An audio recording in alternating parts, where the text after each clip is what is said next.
trouxe morte também, né? Ananias e Safira. Né? Sim. Mentiram contra o Espírito Santo, né? E foram fulminados na hora ali, né? Ele, 3 horas depois, ela, né? E agora uma coisa, por exemplo, dentro dessa daí é uma polêmica que se instaura às vezes no nosso meio. Por exemplo, será que eu posso falar uma mentira para preservar a vida de alguém? Por exemplo, uma mãe tem ali o seu filho, que é um traficante, Sim. que é um usuário, é traficante e ele cometeu alguns delitos. E aí a polícia vai até lá para dar a busca, para chegar até aquele cidadão. Aí a polícia pergunta, eu quero saber do seu filho. Aí ele, mãe, me proteja, me proteja. Essa mãe deve entregá-lo à polícia ou não? Porque aí tem um peso da verdade, né? Tem a verdade, tem questão ética, tem umas coisas envolvidas aí. É difícil, né? É um contexto. É um contexto. É um contexto, mas a verdade sempre ela precisa prevalecer, né? Aí entra coração de mãe, aí entra sentimentos, entendeu? Aí entram muitas coisas que vão ser avaliadas. Não que vai aceitar a mentira dela. A gente muitas vezes avalia por que a pessoa fez aquilo. Você entendeu? Não o que ela fez, o fato em si, mas o quê? Por que levou ela a fazer aquilo? Entendeu? Por que Abraão mentiu lá? De medo. Ele teve medo. Sim. Você entendeu? Ele de morreria morrer. e eles tomariam Então, Sara como ele sua mentiu mulher. por um medo. Não é? Isso aí tem que ser trabalhado, porque muitas vezes, por medo, a pessoa deixa de falar a verdade. Então, a gente tem que olhar o quê? O contexto, para mostrar à pessoa que ali, ela foi. Aí vem um coração de mãe. Você entendeu? Então, a gente tem que avaliar esse contexto. Não é que a gente é a favor da mentira, não, mas a gente tem que avaliar qual que foi o contexto emocional que levou aquela pessoa a mentir. Entendeu? Aí vem a questão emocional. Aí tem que ver o lado do tratamento, né? Isso, do do cuidado. Aí, tratamento, do cuidado, para entendeu? nós, por exemplo, como pastores, como amigos, nós temos que olhar com aquele olhar de misericórdia, de Sim, compaixão. isso, você falou Ele tudo. só está revelando ali uma deficiência pessoal, Com certeza. emocional, não é verdade? Emocional, por isso que tem que olhar esse lado. Você falou certo aí. Porque se a não gente é? pega a vida da pessoa, você vê que a vida da pessoa não é uma vida mentirosa. É uma pessoa que sempre preservou a verdade. Sempre a verdade vai estar acima de todas as coisas. Mas muitas vezes, em alguns momentos de preservação da vida, ou mesmo de o amor materno, a gente percebe que a atitude foi de defender. Né? Você disse aí, Rogério, sobre o amor materno. Quais são outras causas assim que levam a pessoa a incidir nesse recurso aí abominável ao Senhor, que é a mentira? Quais são as outras causas assim? Más companhias, talvez, o medo, aí nós falamos. Medo, a questão, a gente viu aí a questão da baixa autoestima, alguém que tem problema nessa área. Rejeição. Né? A rejeição, né? A pessoa então usa muitas vezes desse artifício, que não é um artifício, que é um pecado, não é? De mentir, para muitas vezes não se sentir rejeitado novamente, se sentir por baixo, então vai criar algumas mentiras, vai inventar coisas. Mas e tudo isso, Sérgio, a gente tem que entender que muitas vezes a gente olha para a vida da pessoa, a vida da pessoa ela sempre foi marcada por situações dessa área. Então aí o tempo, quantidade de vezes que a pessoa mente ou usou desse artifício pecaminoso, isso vai afetando aí sim o caráter da pessoa. Aí a gente já começa a entender que não é uma mentira para, de repente, uma situação que aconteceu, né? Que às vezes nós somos pegos nisso. Não é um caso isolado. Não é um caso isolado, mas já começou a se tornar já um traço de caráter, de defeito do caráter, onde precisa ser trabalhado. Né? Por quê? Qual a principal coisa que a pessoa começa a sentir? As pessoas começam a se afastar. Ninguém mais quer ter uma amizade porque nunca sabe se a pessoa está falando a verdade ou está sendo mentirosa. Porque muitas vezes tem pessoas que acreditam na própria mentira. Ela já acostumou tanto a mentir, que já faz parte do caráter da pessoa, que ela acredita nas mentiras que ela fala. Entende? Então o que acontece? As pessoas começam a se distanciar. Porque não sei se vale a pena investir nessa amizade, porque nunca se sabe quando a pessoa está falando a verdade ou não.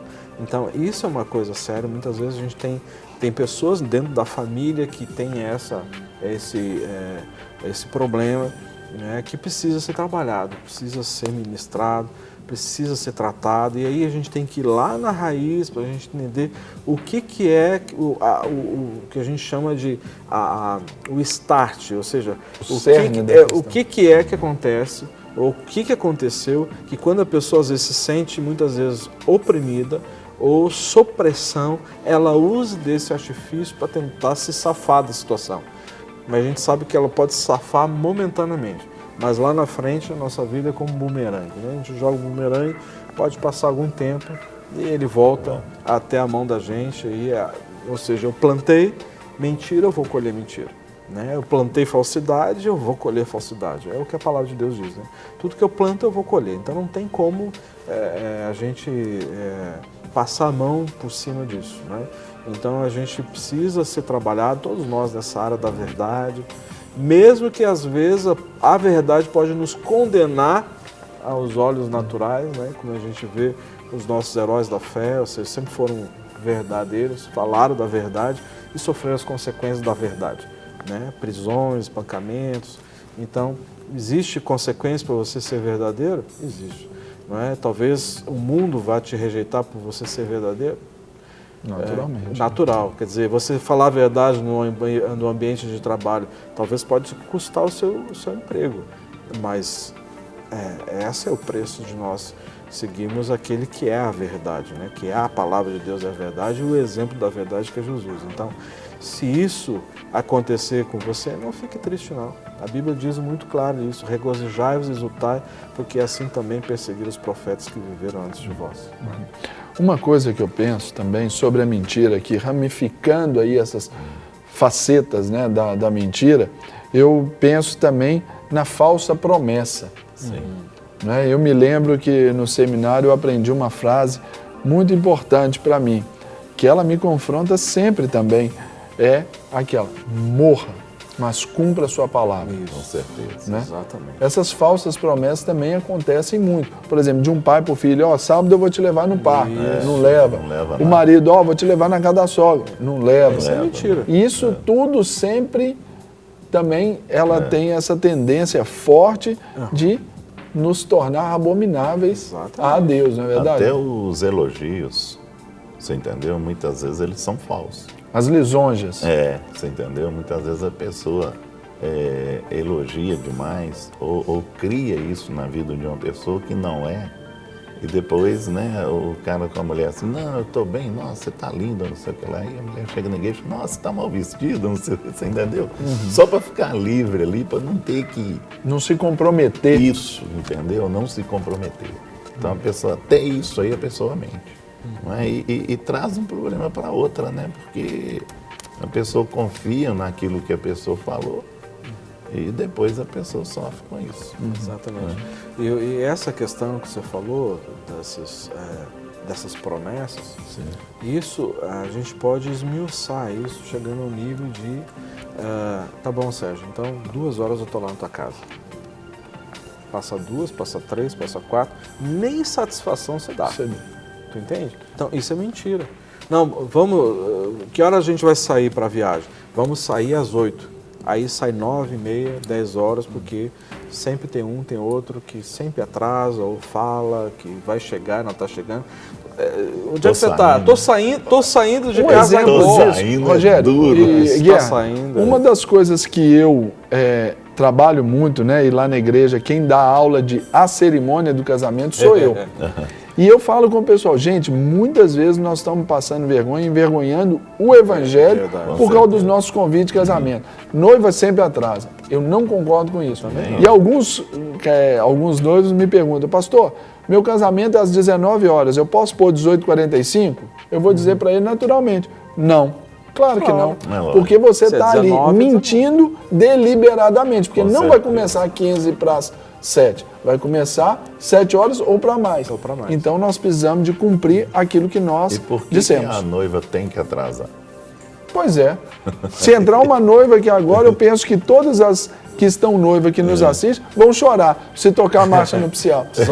Vamos orar pelas noivas, né? Verdade, sempre vai causar esse frisson aí. E lembrando, para fechar esse assunto aqui, falamos enfocando a mentira, que é o que o Senhor detesta, o Senhor abomina. Mas mais ainda, o Senhor, Ele é a verdade. Porque Ele mesmo diz no Evangelho de João, capítulo 14, verso 6, eu sou o caminho, eu sou a verdade e eu sou a vida. Se você é um cristão, tendo Jesus no seu coração, então fale sempre a verdade, é a melhor opção. É aquilo que eu ensino para o meu filho e aquilo que eu quero viver. A verdade é sempre melhor. Amém, pastor? Amém. Vamos embora? Vamos. É isso aí. Então, nos despedimos de vocês que assistiram aí o programa De Tudo Um Pouco, estiveram ligadinhos aí no quadro Clínica da Alma. Nos despedimos por aqui, na certeza, na convicção e no desejo de estar aqui de novo nesse encontro com vocês, aqui na Rede Super, que sempre vai inspirar vocês. Deus abençoe, bom jogo, até amanhã.